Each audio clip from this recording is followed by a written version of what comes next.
जम्मू कश्मीर की मुख्यमंत्री महबूबा मुफ्ती का पाकिस्तान के पक्ष में बयान, कहा एलओसी के रास्ते व्यापार बंद करने की इजाजत नहीं देंगी। एलओसी पर व्यापार की आड़ में आतंकी फंडिंग होती है। एनआईए ने कश्मीर में नियंत्रण रेखा पर व्यापार बंद करने की सिफारिश की थी। महबूबा ने कश्मीर और पीओके विधानसभा का सत्र एक साथ बुलाने का सुझाव दिया, कहा कश्मीर पीओके के विधायकों की बैठक एक साथ होनी चाहिए। पीएम नरेंद्र मोदी आज आकाशवाणी पर मन की बात करेंगे। मन की बात कार्यक्रम का 34वां एपिसोड होगा। पीएम मोदी देश में बाढ़ के हालात पर बोल सकते हैं। कार्यक्रम सुबह 11 बजे प्रसारित होगा। तिरुवनंतपुरम में आरएसएस कार्यकर्ता की हत्या के खिलाफ बीजेपी का आज केरल बंद। कल सरेआम धारदार हथियार से आरएस कार्यकर्ता राजेश की हत्या हुई थी। 6 सीपीएम कार्यकर्ताओं पर आरएसएस कार्यकर्ता की हत्या का आरोप, सीपीएम ने किया इनकार। अब तक किसी आरोपी की गिरफ्तारी नहीं। नीतीश से नाराज लालू का शरद यादव को साथ आने का न्योता, कहा देश में बीजेपी विरोधी मोर्चे की अगुवाई करें शरद यादव। लालू बोले नीतीश के साथ गठबंधन करना जिंदगी की सबसे बड़ी गलती थी। जनता हर कुकर्म का हिसाब रखती है। यूपी में समाजवादी पार्टी के एमएलसी से इस्तीफा देने वाले बुक्कल नवाब की सुरक्षा बढ़ाई गई। बुक्कल का दावा, कई नेता समाजवादी पार्टी छोड़ सकते हैं। बुक्कल नवाब के अलावा 2 एमएलसी ने इस्तीफा दिया था। समाजवादी पार्टी नेता यशवंत सिंह और बीएसपी के एमएलसी जयवीर सिंह ने पद छोड़ दिया था। आज बीजेपी अध्यक्ष अमित शाह के यूपी दौरे का दूसरा दिन, आज कार्यकर्ताओं के साथ बैठक करेंगे। गुजरात में बीजेपी पर कांग्रेस विधायक तोड़ने के आरोप में चुनाव आयोग ने मांगी रिपोर्ट। गुजरात के मुख्य सचिव को 31 जुलाई तक देना होगा जवाब। गुजरात से बेंगलुरु भागे कांग्रेस विधायकों पर बीजेपी का आरोप, बाढ़ में फंसा है गुजरात, लेकिन कांग्रेस विधायक घूम रहे हैं तिरुपति। बेंगलुरु भेजे गए 2 कांग्रेस विधायक गुजरात लौटना चाहते हैं। सूत्रों के मुताबिक अपने इलाके में जाने की जताई इच्छा, बाढ़ का दिया हवाला।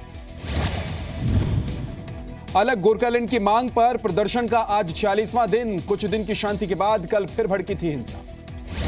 बेटे के साथ शतरंज खेलने वाली तस्वीर शेयर करने पर cricketer Mohammad Kaif social media पर ट्रोल हुए। शतरंज को गैर इस्लामिक बताकर कैफ की हुई आलोचना। मोहम्मद कैफ ने भी दिया आलोचकों को करारा जवाब। ट्विटर पर लिखा, ठेकेदार जी से पूछे सांस लेना हराम है या नहीं। एसएल ग्रुप के चेयरमैन और राज्यसभा सांसद डॉक्टर सुभाष चंद्रा का हिमाचल प्रदेश में सम्मान। राज्यपाल आचार्य देवव्रत ने डॉक्टर चंद्रा को सम्मानित किया। इस दौरान डॉक्टर चंद्रा ने एक संवाद कार्यक्रम में भी हिस्सा लिया, जहां छात्रों को एक स्लाइड शो के जरिए डॉक्टर चंद्रा के अब तक के सफर से रूबरू कराया गया। महाराष्ट्र के नासिक में बारिश की वजह से गोदावरी नदी उफान पर। ओवरफ्लो होने की वजह से सभी बांधों के गेट खोले गए। राजस्थान के बाड़मेर में बाढ़ की वजह से सैकड़ों लोग फंसे। जिला प्रशासन ने बेघर लोगों के रहने का इंतजाम किया।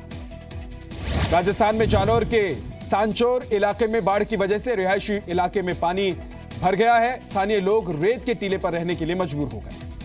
राजस्थान के जालौर में जवाई बांध का गेट खोलने के बाद बाढ़ के हालात बन गए हैं। सेना और एनडीआरएफ राहत और बचाव के काम में जुटी हुई है। राजस्थान के सिरोही में भी राहत और बचाव का काम तेज। डीएम और एसपी ने बाढ़ प्रभावित इलाके में राहत कामों का जायजा लिया। गुजरात के पाटण में बाढ़ प्रभावित इलाके से किडनी के मरीज को रेस्क्यू किया गया। वायुसेना के जवानों ने हेलीकॉप्टर की मदद से अस्पताल पहुंचाया। मध्य प्रदेश के सागर में बारिश ने छात्रों की परेशानी बढ़ाई। जान जोखिम में डालकर स्कूल जाने को मजबूर। बीजेपी विधायक विजेंद्र गुप्ता ने एलजी के फैसलों पर सवाल उठाए। एमसीडी में आम आदमी पार्टी सरकार की एक तरफा नियुक्ति को मंजूरी देने पर नाराजगी जताई। दिल्ली वाले जल्द ही एक ही कार्ड पर मेट्रो और डीटीसी की बसों में सफर कर सकेंगे। नया सिस्टम 15 अगस्त से 200 बसों पर लागू किया जाएगा। मुंबई के ईस्टर्न एक्सप्रेस हाईवे पर एक क्रेन बेकाबू होकर ब्रिज से गिरी। ड्राइवर ने समय रहते कूदकर जान बचाई।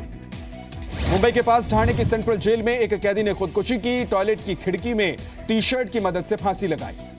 महाराष्ट्र के हिंगोली में 10वीं क्लास के छात्र ने खुदकुशी की। पिता ने यूनिफॉर्म और किताबों के लिए पैसे देने से इनकार किया था। मथुरा में एक महिला ने तेज हॉर्न बजाने पर सेल्स टैक्स अधिकारी की क्लास लगाई। हंगामे के बाद अधिकारी ने गाड़ी से हॉर्न हटाने का भरोसा दिया। रियल एस्टेट रेगुलेशन एक्ट से बचने का जुगाड़ लगा रहे बिल्डर्स को नोएडा अथॉरिटी का झटका। 9 बिल्डर्स की 14 प्रोजेक्ट्स को रेरा से बाहर रखने की मांग खारिज। बिहार के जमुई में कांवड़ियों से भरी बस पुल के नीचे गिरी। एक महिला की मौत, 60 लोग गंभीर रूप से घायल। नागपुर में बस ने ऑटो को टक्कर मारी, 4 की मौत। नाराज लोगों ने बस को आग लगा दी। फरीदाबाद में मां ने नवजात बच्ची को कूड़े के ढेर में फेंका। अस्पताल में भर्ती नवजात की हालत नाजुक। राजस्थान के बाद हरियाणा में भी बाल काटने का मामला सामने आया। गुरुग्राम के भीमगढ़ में अज्ञात शख्स ने 50 साल की महिला के बाल काटे।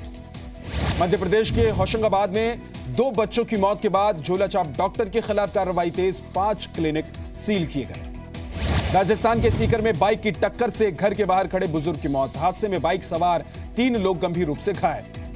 यूपी के बागपत में लूट का विरोध करने पर शिक्षक की गोली मारकर हत्या।